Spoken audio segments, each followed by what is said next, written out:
Si on est bon, je vais laisser la main à Maël pour la petite partie démonstration.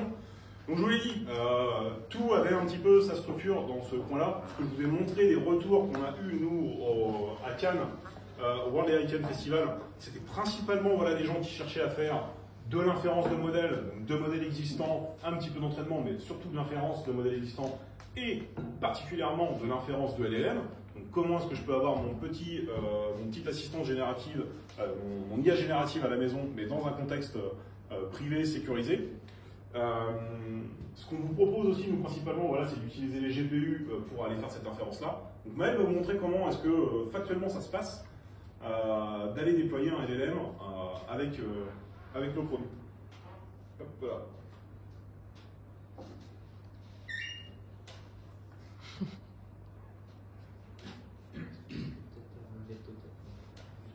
Vas-y, je te laisse la place.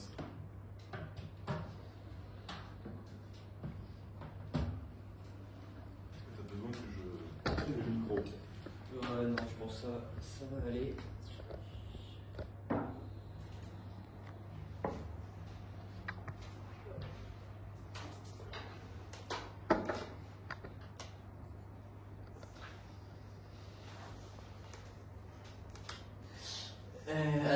Ouais, on voit, j'ai l'impression qu'on voit plutôt pas mal.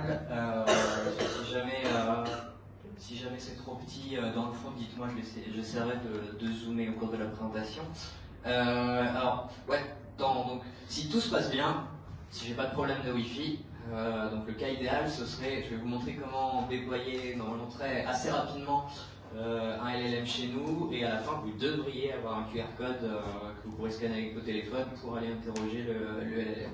Donc ça c'est si j'ai pas de problème avec le Wi-Fi. Si j'ai des problèmes avec le Wi-Fi, ça va être un peu plus compliqué, mais vu que je suis en karma négatif en ce moment, normalement tout va bien se passer.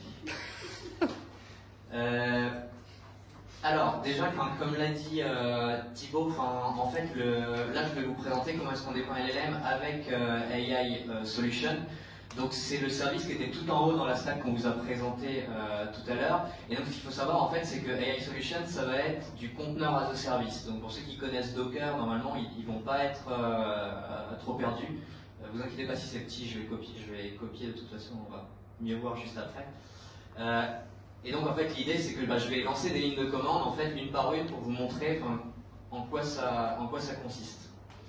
Donc déjà je vais commencer par celle-là. On va la lancer tout de suite et en attendant que ça se lance, donc je vais vous expliquer ce que ça fait. Donc là, en fait, ce que je fais, c'est que j'envoie un conteneur en fait dans le cloud. Donc c'est pour ça qu'en fait je fais la commande. Notre outil s'appelle, sa petite ligne de commande pour lui parler, ça s'appelle OVH AI. Donc en fait là j'envoie un job, ce qu'on appelle un job en fait. Donc c'est j'envoie un container dans le cloud et donc je lui dis job run pour le faire tourner. Je lui indique l'image Docker que je veux utiliser. Donc en fait pour ceux qui sont familiers avec Docker, c'est ni plus ni moins que l'image que vous pouvez trouver sur le Docker Hub. Donc là Docker Hub, voilà, je pense que vous connaissez peut-être tout ça. Vous retrouvez les images de PyTorch parce que ça utilise PyTorch pour fonctionner, et il faut juste penser à prendre l'image PyTorch avec les librairies CUDA parce que ça va tourner sur du GPU. C'est vrai que je peux peut-être parler de ça. Il y a beaucoup de gens qui sont venus me voir à Cannes et qui m'ont demandé, mais vous vendez du GPU, mais des LLM, ça ne peut pas tourner sur du CPU. Alors, en fait, la réponse c'est oui. Si vous avez assez de mémoire RAM, si vous avez un gros CPU, vous allez réussir en effet à mettre votre LLM sur votre CPU. Par contre, vous serez le seul à utiliser le LLM, et en fait vous oubliez le fait que ce CPU-là il puisse être utilisé pour servir plusieurs utilisateurs. En fait c'est tout simplement ça, c'est que si jamais vous voulez déployer une API pour que cette API, plusieurs personnes puissent requêter l'API et utiliser le LLM sous-jacent, il faudra forcément que vous utilisiez du GPU. On commence à entendre parler d'autres hardware qui se développent, notamment des hardware spécifiques sur des ASIC. On commence à entendre parler de LPU pour Language Processing Unit, mais on n'a encore qu'à des phases d'alpha. Il n'y a pas encore eu vraiment de démo concernant ces technologies-là. Donc pour l'instant, la meilleure façon de faire, c'est d'utiliser un GPU. Donc c'est pour ça que dans ma ligne de commande, je spécifie ce que je veux. Donc là, j'ai demandé explicitement à avoir un seul GPU. La flavor, bon, j'ai accès à des H100 et pour moi ça ne coûtera rien, donc bah, autant prendre la meilleure.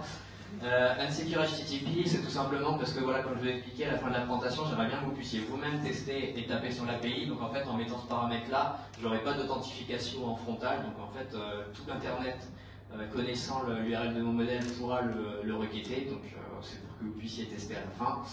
Et ensuite, donc, je branche juste un volume dans le slash workspace. Donc, je vous épargne les détails, mais c'est juste pour avoir les droits d'écriture en fait dans ce dossier-là, parce que l'installation le requiert. Et ensuite, je choisis juste donc d'attendre indéfiniment, enfin que mon container tourne indéfiniment pour que je puisse y aller étape par étape. J'aurais pu directement mettre une énorme ligne de commande ici et que tout se passe d'un coup, mais comme c'est pour vous montrer, autant y aller pas à pas. Donc, du coup, là, je vais normalement attendre que mon job démarre, mais je pense qu'il a dû démarrer depuis le temps. Voilà, il est en train de tourner. Là, on affiche running. D'ailleurs, vous pouvez voir qu'à la fin, on affiche une URL. Donc, en fait, c'est bien l'URL à laquelle vous pourrez accéder au modèle à la fin. Mais pour l'instant, vu que j'ai juste fait un container qui tourne dans le vide, si vous essayez maintenant, il ne se passera rien. Donc ce que je vais faire, c'est que je vais aller, je vais rentrer en fait dans le container, pour que je puisse lancer les commandes qui vont bien. Je vais lâcher un petit peu le micro.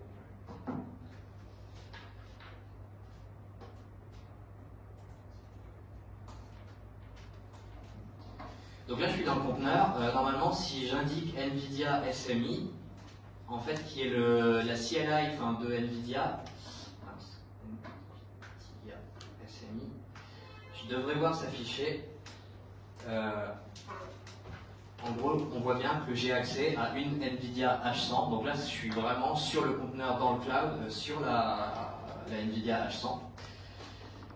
Donc partant de là, en fait, j'ai plusieurs librairies Python à installer. Donc les commandes sont assez simples en fait.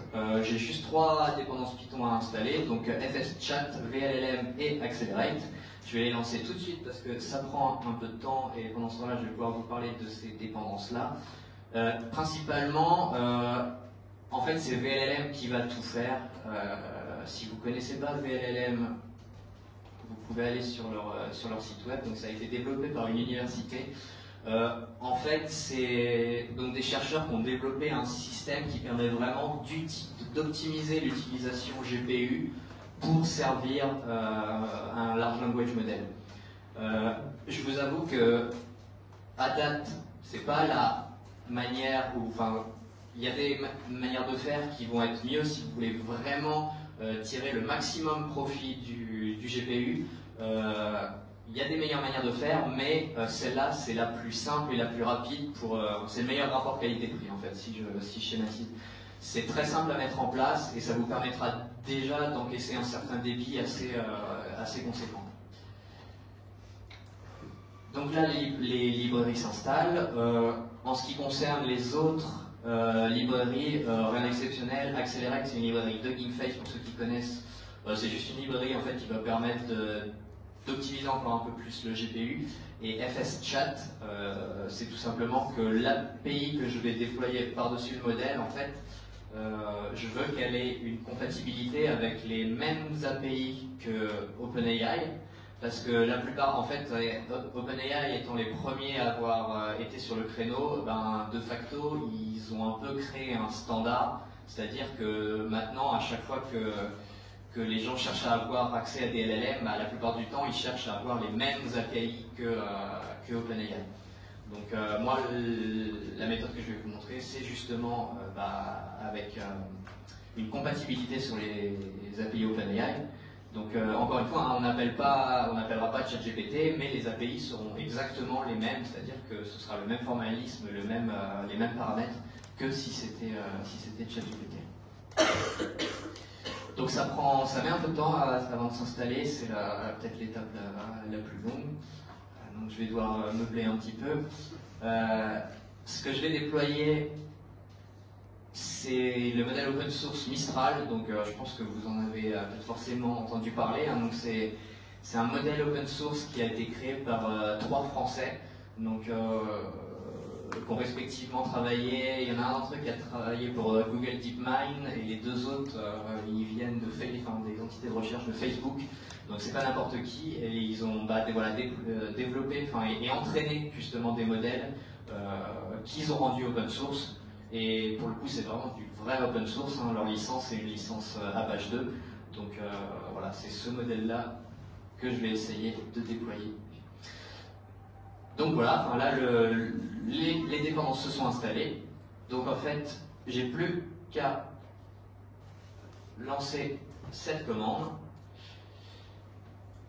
Et concrètement, qu'est-ce que fait cette commande? J'appelle donc un script Python qui est le script Python de VLLM. J'appelle le module Python qui est justement, comme je vous l'expliquais, la compatibilité d'API avec OpenAI. J'indique l'interface réseau sur laquelle déployer l'API, le port sur lequel déployer l'API. Le modèle que j'indique, c'est exactement celui que je viens de vous montrer juste avant. Donc en fait, là, vous pouvez voir que ce qui se passe, c'est que justement le modèle est en train de se télécharger depuis Hugging Face. Et quand il se sera téléchargé, eh bien, normalement, on pourra commencer à le requêter. Donc, en attendant cette étape-là, là, en fait, ce que vous allez avoir, c'est vraiment juste une API. Donc, à moins que vous ayez un client API sur vos téléphones, ça ne va pas vous servir à grand-chose. Donc, je vais juste faire un petit tour de passe-passe et du coup, je vais déployer une seconde application qui va juste s'occuper du front, en fait, qui va juste s'occuper de l'interface web qui va vous permettre de requêter en fait ce endpoint.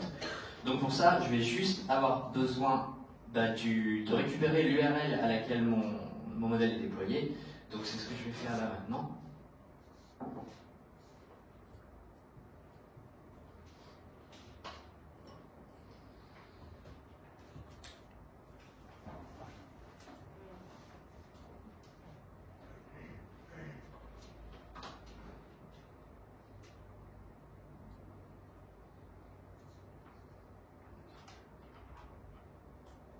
Donc là, j'ai juste copié-collé l'URL de mon modèle.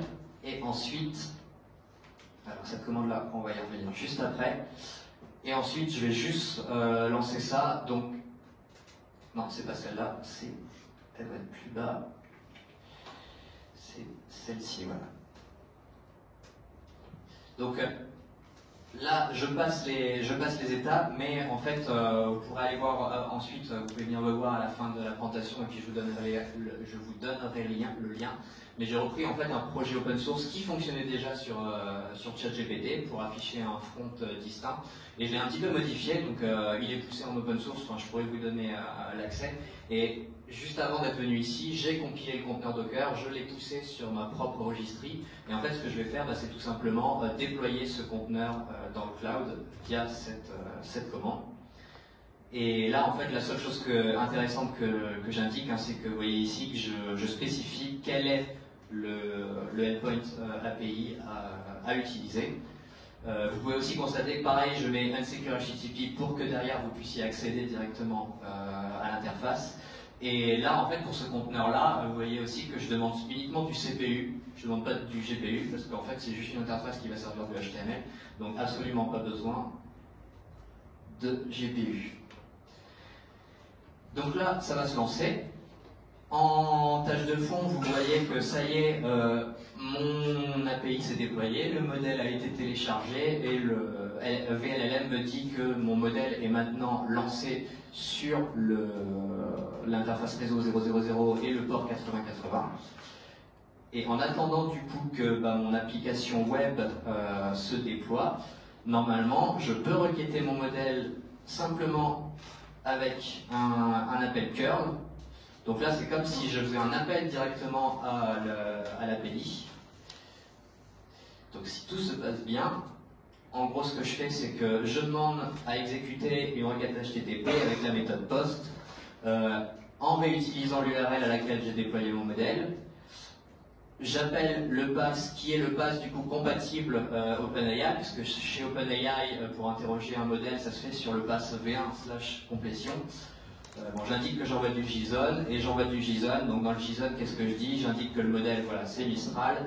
Je demande un prompt. Mon prompt, c'est What is OVH Cloud?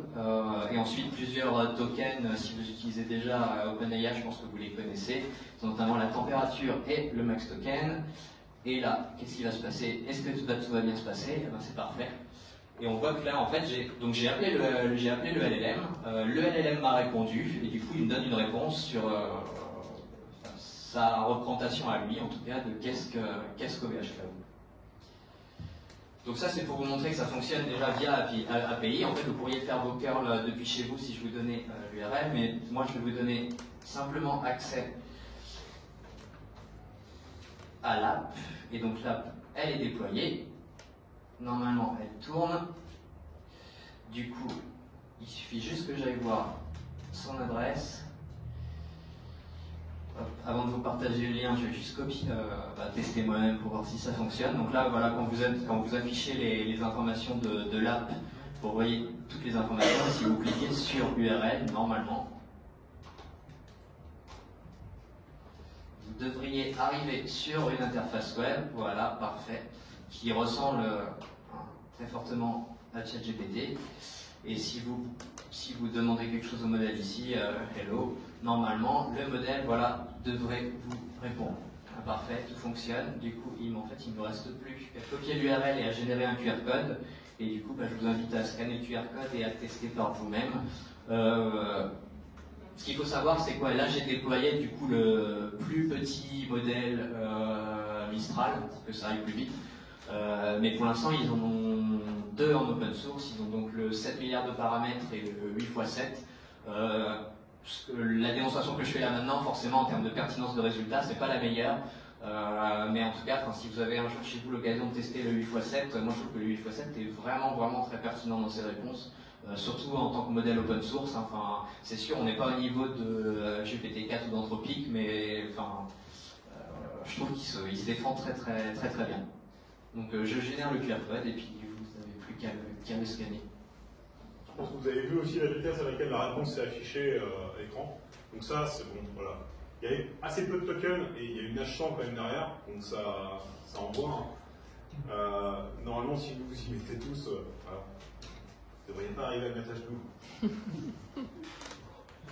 Normalement, ça devrait aller, ouais. Comme je disais, VLM, c'est pas non plus la manière la plus optimisée, dans le sens, si vous voulez assumer une très forte charge, VLLM, ce ne sera pas la solution. La solution, elle est connue de tout le monde, hein, mais en fait, il faut utiliser les logiciels NVIDIA, notamment un outil qui s'appelle TensorRT LLM, qui en fait, avant de déployer votre LLM, vous allez devoir du coup récupérer le LLM en mode open source, le passer dans la moulinette de TensorRT LLM, et en fait, TensorRT LLM étant un logiciel NVIDIA, ce logiciel NVIDIA là va en fait exporter le modèle et l'optimiser pour qu'il puisse être servi sur un GPU NVIDIA. Et c'est en faisant cette méthodologie là en fait que vous allez vraiment bénéficier des meilleures performances pour la carte graphique. Mais par contre, je vous cache pas que c'est beaucoup plus complexe que les quelques lignes de commande que je vous ai montrées là. Et en plus, par défaut, il n'y a pas de compatibilité avec les API OpenAI. Donc, si vous voulez des API OpenAI, c'est à vous de les développer de votre côté tant qu'il n'y a pas un projet open source qui sort et qui fait ça pour vous. Alors, est-ce que ça fonctionne? Oui. Ouais. Parfait. C'était pas une vidéo. C'était pas une vidéo.